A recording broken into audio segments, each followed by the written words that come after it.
I'm not going to repeat that previous introduction of how the committee came to put this bill together, but I do want to talk about, first of all, the principles under which we looked at various pieces of legislation from other states or put this bill together. Let me say that first of all and foremost, it was our commitment to honor the will of the sovereign voters of the state of Montana who did make this a legal act in the state of Montana. And we viewed it as our responsibility, therefore, to try to make it work for the people of Montana. That's what we do as legislators. So this is not the repeal bill. If a repealer goes through, then this goes to the side. But if repeal does not happen, there are issues that have to be fixed. And that's what we were focused on trying to provide. The areas we looked at that we think need to be addressed here that are included in this bill, we're providing for increased health and safety protections for medical marijuana cardholders and for the general public through things such as the previous bill having to do with the Indoor Clean Air Act. We also created within this bill a regulatory system for licensing and oversight of an emerging medical marijuana industry. And I'm going to talk more about these issues as we go through it. We also sought to clarify a number of gray areas in the law, including such issues as the authority of the local government of Montana to regulate for issues of health, safety, location, etc. And finally, to establish to the greatest degree possible as clean and bright a line as we could create between legally protected medical marijuana and illegal cultivation, possession, or sale of medical marijuana. And that's somewhat of a difficult task when you're sort of coming out of prohibition. The committee believed that House Bill 68 provides a framework for accomplishing those goals demanded by the public and the institutions of our state that have the responsibility for our public health and safety and our responsibility to enact and enable the will of the people to be in place.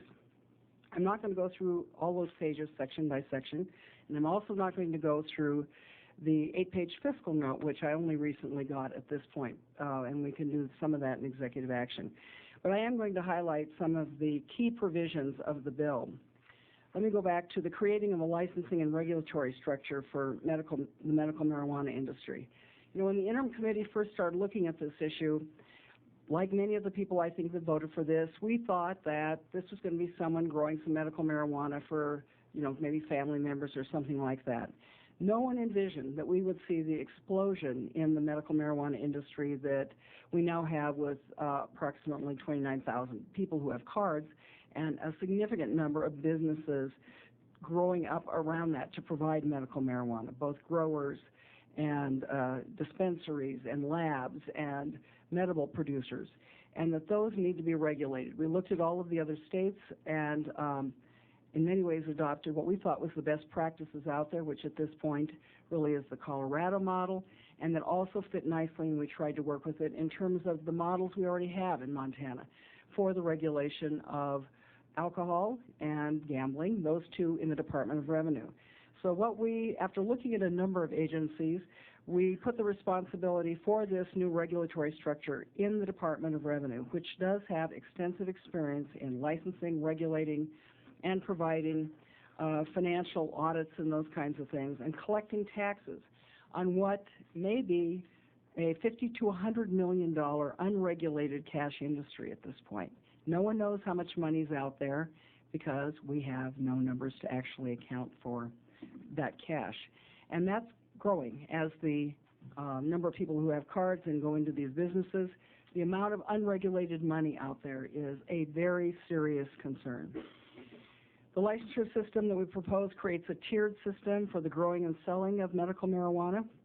It's a system that provides for the regulation of providers, who are the ones who, at this point, basically sell it for individual card holders, dispensaries, infused medical products. That'll be a new one for some of you. These are the folks that take marijuana and convert it into tinctures and other kinds of edibles, and also for the growers, either with dispensaries or for a manufacturer. So there's regulations applying to each of those categories. We also establish regulations for people who are applying to be one of those businesses in various ways, primarily for health and safety and to ensure that the criminal element is clearly separated from this industry. And I'll just list a few of the things that are in the bill. You have to submit fingerprints for a national 50-state criminal background check. You may not have a felony conviction of any kind. You may not be on probation or parole or under the supervision of the youth court. You have to be a 2-year Montana resident to apply to go into this business. You can't be licensed if you haven't paid your Montana taxes, your court-ordered child support, or your student loans that you owe to the society and the state. And finally, one of the big ones, you have to have transparency in the financing and operation of this. So full disclosure of the names of all people affiliated with the business, including all of those who have money going into this business, in the interest of making sure that, again, we have separated as much as possible illegal elements from what would be a legal business operating in the state of Montana. And finally, we require the Department of Revenue to monitor those license holders through quarterly reports for sales, revenue, the number of plants, and doing inspection on premises and audit. They have a lot of experience doing that already with these other operations. We think they're very qualified to do that. So that's over on that side. Then in the side of the issuing of cards, that responsibility in this bill remains with the Department of Health and Human Services, who have the responsibility at this point for the issuing of a medical marijuana card, sometimes referred to as a green card. We require that the applicants for those cards be Montana residents, and we consulted with a number of physicians, including those from the Board of Medical Examiners, about the list that's currently in the law about who would qualify for this, and have a little bit of cleanup in there. There's a little bit of, we include Lou Gehrig's disease, ALS, there's a couple of things like that, but we also corrected some of the medical terminology that wasn't quite on. Then we established new requirements for physicians under this, and I think this is of critical importance. We worked with the Board of Medical Examiners to establish what's called a standard of care for what an appropriate and competent medical exam must consist of. And this addresses that issue of kind of, a 5-minute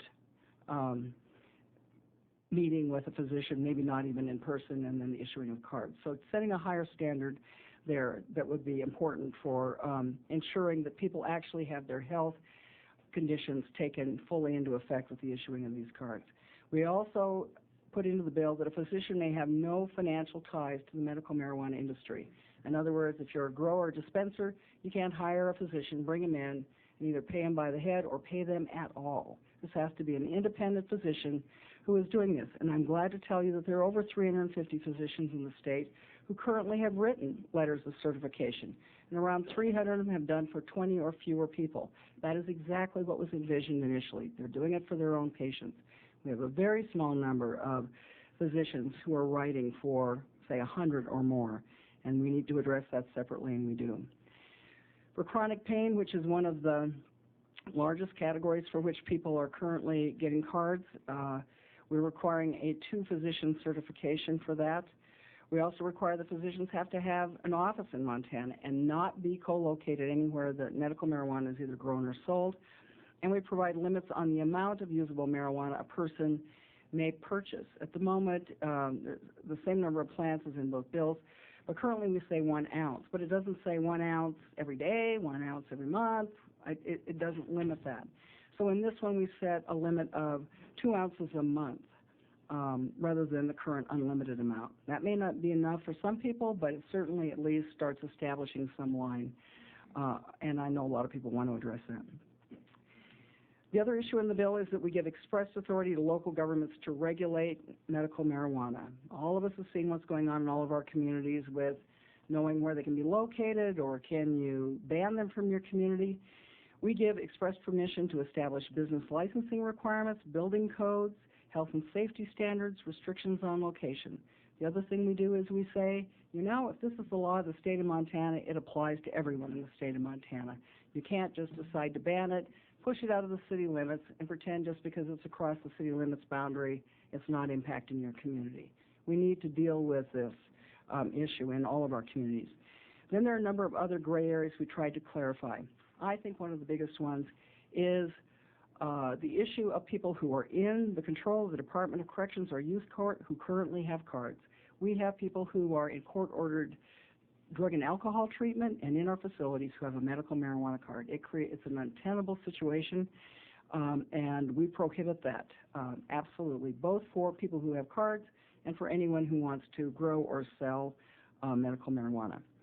We also, in terms of law enforcement, repeal the affirmative defense, which a person could raise that they don't have a card. And initially it was, you get stopped on the highway, you got marijuana, you don't have a card, you say, well, I could get a card.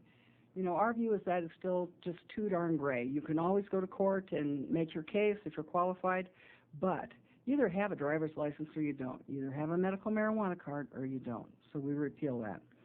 And finally, as you saw in the others, the other bill prohibited or included medical marijuana in the Clean Air Act. We also, in this bill, prohibit it as all public smoking and in areas where it affects other people. That's clearly been a concern of a lot of people. There are many other areas in the bill. It's a long bill. We can talk more about it in executive action. This bill is not as stringent as some would like and probably liberal enough for others, but we think it's a reasonable attempt to address these significant issues. And before we hear from the public, let me add that the committee did believe that there is a legitimate need for the use of medical marijuana. We didn't vote to repeal it. We do believe that the majority of the physicians who have provided certification are doing a good job for their patients. You got some bad actors, but most of them are doing what was intended. And that the majority of caregivers or providers are responsible people. However, the complete lack of regulation in this area has created both the perception that medical marijuana is out of control and a complete inability by all of our normal institutions and systems to rein in the bad actors out there. We need clarification and regulations provided in this bill. Whether you keep them in this bill, they go out into other bills, that is the gift the Interim Committee gives you is the research is done. Do with it as you will. I'll be available during executive action, so I think there's really no need for all of you to ask me a question in the interim, but to ask the people who are here who may not stay with us. So I really look forward to hearing their testimony and the questions from the committee to them. I appreciate it. Thank you very much. Thank you.